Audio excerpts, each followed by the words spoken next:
कोकणातल्या देवरुख गावात शिमग्याचे दिवस जवळ आले की हवेत एक वेगळाच जडपणा जाणवू लागायचा.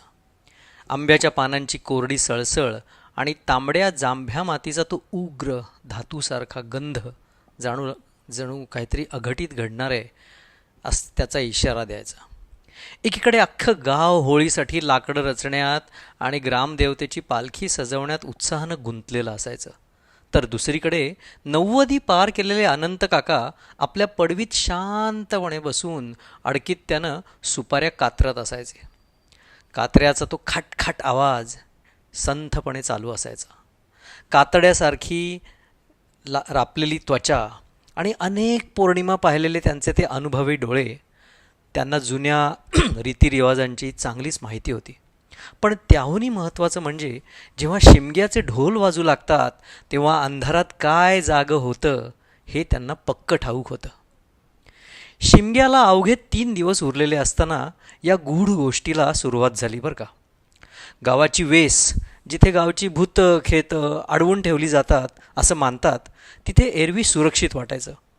पण नेहमी भुंकणारी आणि आपली हद्द राखणारी गावची कुत्री अचानक एकदम शांत झाली. ती शेपूट घालून घरांच्या आडोशाला पडवीखाली थरथरत लपून बसली. त्यांचे डोळे स्मशानाला लागून असलेल्या काजूच्या गर्द राईकडे खिळलेले होते आणि त्यातच त्या जुन्या विहिरीत तो विचित्र प्रसंग घडला.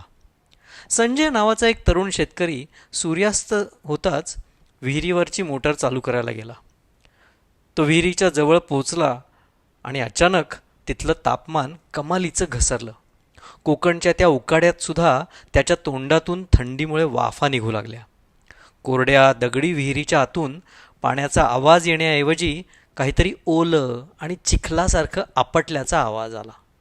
थप थप थप, जणू कोणीतरी विहिरीच्या आतल्या भिंतीवरून छतावरून उलटे ओले पाय टाकत चालत होतं. संजयनं घाबरून बॅटरीचा उजेड विहिरीत टाकला. प्रकाशाचा कवडसा त्या काळोखाला भेटून आला, पण तिथे ओल्या दगडाशिवाय काहीच नव्हतं. पण जेव्हा तो पळायला मागे फिरला तेव्हा त्याचे पाय जमिनीला खेळले. त्याच्या अगदी मागे ओल्या तांबड्या मातीत पावलांचे ठसे उमटले होते. ते ठसे राईकडून आले नव्हते, ते अगदी विहिरीच्या काठापासून सुरू होऊन गावाच्या दिशेने गेले होते. ती एका लहान मुलाच्या पावलांची अशी पावलं होती. त्याची ती काय म्हणतात, ओली पावलं होती, पण त्यांचे चवडे पूर्णपणे पाठीमागे वळले होते, म्हणजेच ती उलटी पावलं होती. संजय धापा टाकत टाकत टाकत भीतीनं पांढरा पटक पडला होता. तो असाच अनंत काकांच्या अंगणात आला. म्हाताऱ्यानं मात्र ज्या सुपाऱ्या कापत होते ते कातरणं काही थांबवलं नाही. बघितलंच तर मग, काकांनी आपल्या घोगऱ्या आवाजात विचारलं. काका काका, त्या विहिरीत काहीतरी होतं हो, ती पावलं, संजय चाचरत म्हणाला. अनंत काकांनी एक मोठा सुस्कारा सोडला आणि डोंगराच्या काळ्या शार सावल्यांकडे ते पाहत म्हणाले, अरे संजय, हा शिमगा आहे. या दिवसात जिवंत माणसं आणि देवचार यांच्यातली वेस धूसर होते. पण हा कोणी साधासुधा जंगलातला भूतपिशांचे नाही बरं का. हा मुंजा आहे, मुंजा. मुंज होण्यापूर्वीच शांत झालेल्या त्या ब्राह्मण मुलाचा आत्मा, जो त्या विहिरीकडच्या जुन्या पिंपळाच्या झाडावर बांधला गेला आहे. गेली 50 वर्ष गावचे वयोवृद्ध पहिली होळी पेटवण्यापूर्वी त्याला नारळ आणि लायांचा मान देऊन शांत ठेवत आले आहेत. काकांनी संजयचा हात घट्ट धरला. पण काल तुमच्यासारख्या तरुण पोरांनी होळीच्या सणासाठी त्याच पिंपळाच्या फांद्या तोडल्या. तुम्ही त्याला रागावलात, त्याला राग आलाय आता.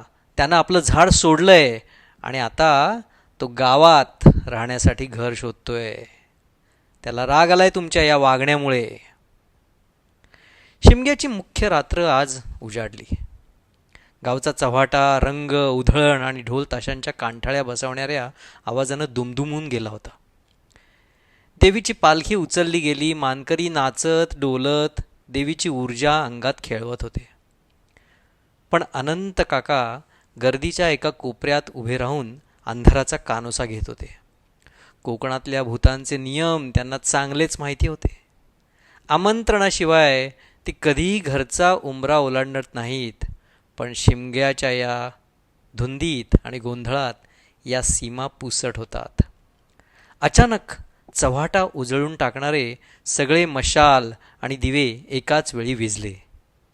अंधार झाला. होळीची धगधगणारी ती शेकोटी एकदम खाली बसली आणि तिच्या केशरी ज्वाळांचा रंग बदलून ती एक अजब, आजारी, जांभळट असा रंग त्याच्यात तयार झाला. ढोलाचे आवाज एकदम थांबले. त्या गुदमरून टाकणाऱ्या शांततेत गावच्या मंदिराच्या छपरावरून एक लहान मुलाच्या अद्भुत किंचाळणाऱ्या हसण्याचा आवाज घुमला. तो सगळा जो अंधार होता तो ती किंचाळी चिरून गेला. सगळ्यांनी वर पाहिलं. कौलारू छतावर अंधारात एक लहान आकृती बसली होती, पण त्याचं डोकं पूर्ण 180 अंश मागे वळलेलं होतं आणि तो आपल्या रिकाम्या काळोख्या डोळ्यांनी गावकऱ्यांकडे एकटक बघत होता. हवेत अचानक विहिरीच्या सडलेल्या पाण्याचा आणि कुजलेल्या फुलांचा उग्र वास पसरला. ती आकृती छतावरून खाली आली धाडकन उडी मारून, आणि जमिनीवर पडताच काहीच आवाज झाला नाही. ती आकृती थरथरत्या पायांनी गर्दीच्या दिशेने सरकू लागली. तिची ती उलटी पावलं तांबड्या मातीत फरफटत येत होती. पालखी घेतलेले मानकरी एका अनाकलनीय जडत्वामुळे जागेवरच खेळले होते. जणू कोणालाच काही हालचालच करता येत नव्हती. जणू पाय जमिनीला चिकटले होते. कोणीही कोंडाळं तोडू नका, अनंता काकांचा आवाज गर्दीत घुमला आणि त्या सामूहिक सुन्नतेला त्याने छेद दिला. तो म्हातारा पुढे आला. त्याच्या हातात देवाऱ्यातला पवित्र अंगारा आणि तीर्थांनी भरलेली एक शहाळ्याची कवटी होती. त्यांनी त्या प्राण्याच्या चेहऱ्याकडे पाहिलं. त्यांनी थेट त्याच्या उलट्या पावलांवर नजर टाकली. या होळीत तुझा कोणताही भाग नाही मुंजा, काका ओरडले. अनेक दशकं अंधाराशी आणि अद्भुत शक्तींशी सामना करणाऱ्या माणसाचा तो ठाम आणि अधिकारवाणीचा आवाज होता. ती लाकडं अज्ञानातून तोडली गेली आहेत. तुझं झाड पुन्हा लावलं जाईल. तू रागवू नकोस या लोकांवर. त्यांनी चुकून तुझा पिंपळ तोडलाय. ते पुन्हा तुझं झाड लावतील. आम्हाला त्रास देऊ नकोस. तो प्राणी एखाद्या चिडलेल्या नागासारखा फुसफुसला आणि काकांच्या अंगावर धावून आला. हवा इतकी गार झाली की पालखीच्या पितळी दिव्यांवर जणू बर्फाचा थर जमा झाला होता. पण काका जागेवरून हरले नाहीत.